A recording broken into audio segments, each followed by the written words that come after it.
شروع اللہ کے نام سے جو بڑا مہربان نہایت رحم والا ہے۔ مومنو، کسی بات کے جواب میں خدا اور اس کے رسول سے پہلے نہ بول اٹھا کرو، اور خدا سے ڈرتے رہو، بے شک خدا سنتا جانتا ہے۔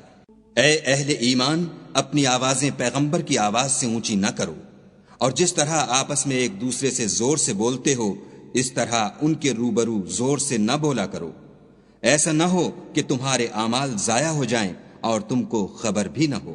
جو لوگ پیغمبر خدا کے سامنے دبی آواز سے بولتے ہیں، خدا نے ان کے دل تقوی کے لیے آزما لیے ہیں، ان کے لیے بخشش اور اجر عظیم ہے۔ جو لوگ تم کو حجروں کے باہر سے آواز دیتے ہیں ان میں اکثر بے عقل ہیں، اور اگر وہ صبر کیے رہتے یہاں تک کہ تم خود نکل کر ان کے پاس آتے تو یہ ان کے لیے بہتر تھا، اور خدا تو بخشنے والا مہربان ہے۔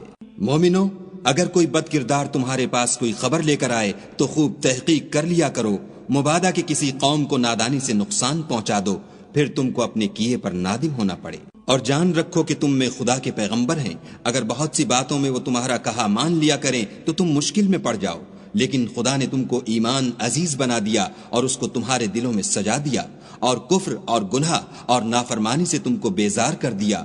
یہی لوگ راہ ہدایت پر ہیں، یعنی خدا کے فضل اور احسان سے، اور خدا جاننے والا اور حکمت والا ہے۔ اور اگر مومنوں میں سے کوئی دو فریق آپس میں لڑ پڑیں تو ان میں صلح کرا دو، اور اگر ایک فریق دوسرے پر زیادتی کرے تو زیادتی کرنے والے سے لڑو، یہاں تک کہ وہ خدا کے حکم کی طرف رجوع لائے۔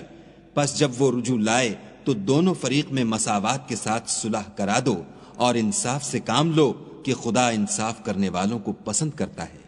مومن تو آپس میں بھائی بھائی ہیں، تو اپنے دو بھائیوں میں صلح کرا دیا کرو، اور خدا سے ڈرتے رہو تاکہ تم پر رحمت کی جائے۔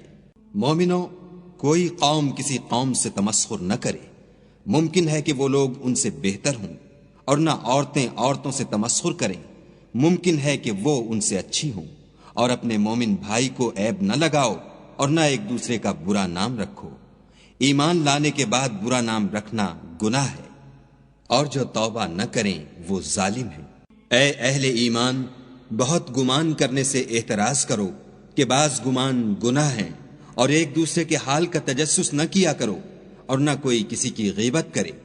کیا تم میں سے کوئی اس بات کو پسند کرے گا کہ اپنے مرے ہوئے بھائی کا گوشت کھائے؟ اس سے تو تم ضرور نفرت کرو گے، تو غیبت نہ کرو، اور خدا کا ڈر رکھو، بے شک خدا توبہ قبول کرنے والا مہربان ہے۔